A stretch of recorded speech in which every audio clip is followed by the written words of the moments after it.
नमस्कार दोस्तों। अभी हम चैप्टर डिस्कस करने वाले हैं Indian politics recent trends and developments. ये चैप्टर है और क्या क्या डेवलपमेंट्स जो हैं इंडियन पॉलिटिक्स में हुई हैं ये हम डिस्कस करेंगे। नाइन्थ जो जनरल इलेक्शन हुई है इंडिया में, नाइन्थ जनरल इलेक्शन से, और 90s के जो डिकेड में, 90s के दशक में जो भी डेवलपमेंट्स हुई हैं इंडियन पॉलिटिक्स में, जो न्यू ट्रेंड्स आए हैं, वो सब कुछ इसमें डिटेल में स्टडी करने वाले हैं। Let us start. First, the most crucial development जो इंडियन पॉलिटिक्स में हुई of this period was the defeat of Congress party. तो देखिए, कांग्रेस पार्टी जो है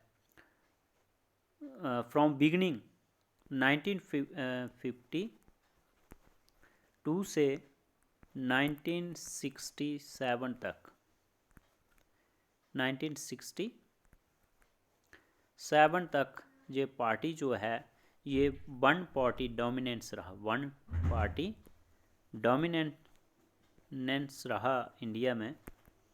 और ये वन पार्टी डोमिनेंस जो है 1952 टू 1967 तक चला, सेंट्रल लेवल में और स्टेट लेवल में भी, स्टेट लेवल में और सेंट्रल लेवल में ये चलता रहा। लेकिन 1989 में जो है इलेक्शन हुई। The party that had won as many as 415 seats in Lok Sabha in 1984। तो 1984 में ये पार्टी 415 सीटें जीती थी और अब ये रिड्यूस हो गई 197 पे इन दिस इलेक्शन, जो नाइन्थ जनरल इलेक्शन हुई थी 1989 में। The Congress improved it's performance and came back to power soon after the mid-term elections held in 1991। फिर कांग्रेस ने इम्प्रूव किया और अपनी परफॉर्मेंस निकाली और दोबारा पावर में आ गई। मिड टर्म इलेक्शन हो गई। मिड टर्म इलेक्शन होती है जब इलेक्शन 5 साल के भीतर हो जाती है, 5 साल से पहले इलेक्शन हो जाती है, क्योंकि कोई भी जनरल इलेक्शन जो होती है वो 5 साल में होती है। और अगर 5 साल के भीतर अगर इलेक्शन हो जाती है तो उसको मिड टर्म इलेक्शन कहते हैं। सेकंड डेवलपमेंट जो हुई है was the rise of Mandal issue. तो सेकंड डेवलपमेंट जो इसमें आती है वो मंडल इशू की है, क्योंकि इसमें जो मंडल कमीशन है ओबीसी के लिए, ये मंडल कमीशन जो था वो सेटअप किया गया था बीपी मंडल के लीडरशिप में, जो बिहार के फॉर्मर प्राइम मिनिस्टर रहे थे। तो सेकंड डेवलपमेंट मंडल कमीशन को माना जाता है इस पीरियड में in national politics. This followed the decision by new national front government in 1990। तो 1990 में न्यू नेशनल फ्रंट गवर्नमेंट जो इंडिया में बनी थी, इन्होंने इस डिसीजन को इम्प्लीमेंट किया। बीपी सिंह उस वक्त प्राइम मिनिस्टर थे। To implement the recommendations of Mandal commission that jobs in central government should be reserved for the other backward classes. जो ओबीसी कैटेगरी के लोग हैं इंडिया में, अदर बैकवर्ड क्लासेस, उनके लिए जॉब्स जो हैं वो सेंट्रल गवर्नमेंट में रिजर्व होने चाहिए। This led to violent anti Mandal protests in different parts of the country. तो ये जो वायलेंट हो गए लोग और एंटी मंडल प्रोटेस्ट्स जो हैं वो स्टार्ट हो गए इंडिया में, different parts of the country. This dispute between the supporters and opponents of OBC reservations was known as the Mandal issue।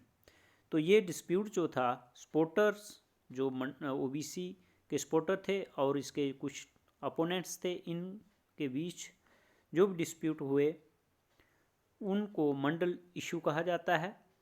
And was to play an important role in the shaping of politics since 1989।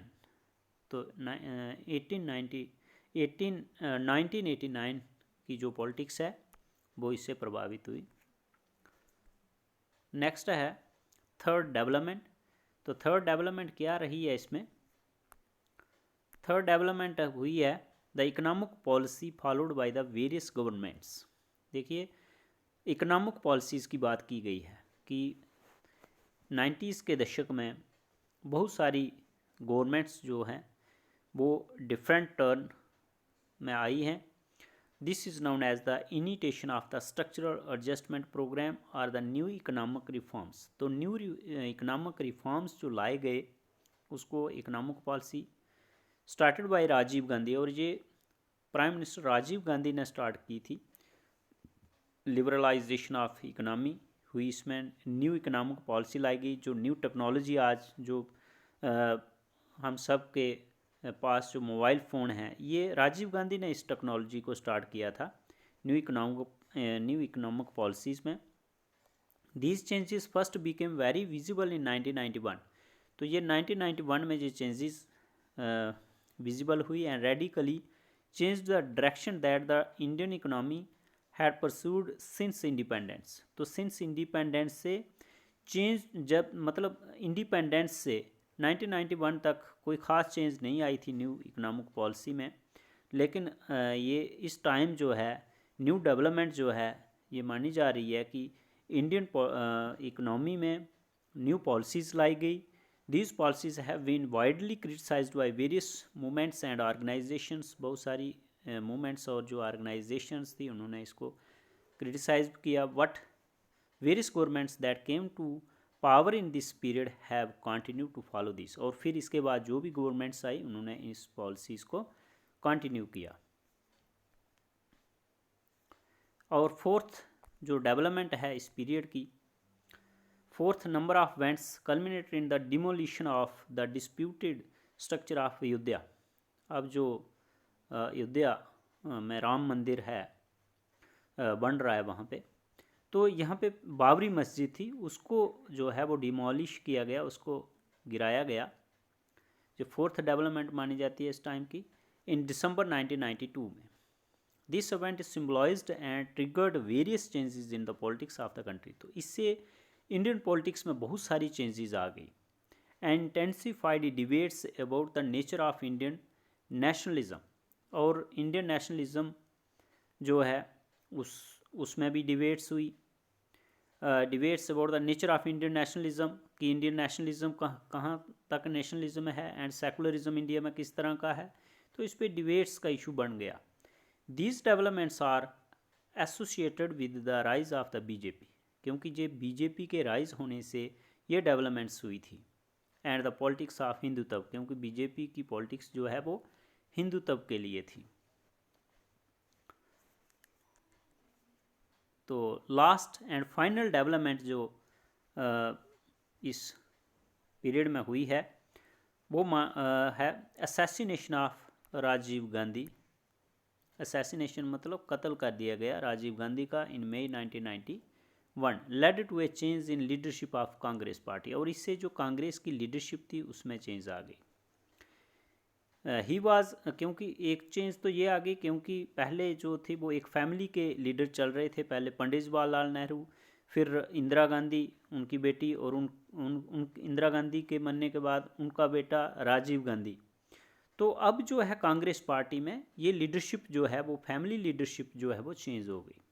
He was assassinated by a Sri Lankan Tamil linked to the LTTE। तो LTTE के जो militants थे श्रीलंका ने, इन्होंने ये involve थे इनका assassination करवाने में।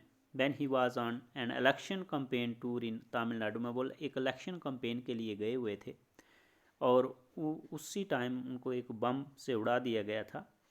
इन the elections of 1991 Congress merged as the single largest party. Rajiv Gandhi की तो डेथ हो गई, लेकिन कांग्रेस पार्टी को ये जिता भी गए और सिंगल लार्जेस्ट पार्टी के रूप में ये पार्टी फिर से दोबारा आ गई। क्योंकि कांग्रेस पार्टी जो है ये डोमिनेंस में थी 1967 तक। मैंने आपको बताया कि सेंट्रल लेवल और स्टेट लेवल में, लेकिन उसके बाद 1967 के बाद कोलिशन गवर्नमेंट जो है वो स्टेट में बढ़ना शुरू हो गई, स्टेट लेवल में, लेकिन नेशनल लेवल में तब भी ये पार्टी जो है वो रही।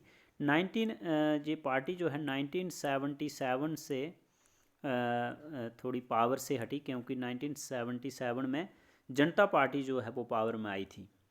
तो उसके बाद फिर 1989 में फिर नेशनल फ्रंट गवर्नमेंट आ गई और थोड़ी देर के लिए वो रही, फिर से दोबारा ये पार्टी जीती 1991 में, और उसके बाद ये नरसिम्हा राव प्रधानमंत्री बने, और उसके बाद फिर से जो है वो यूनाइटेड फ्रंट जो पिछली वीडियो में हमने पढ़ा था उसमें वो आए।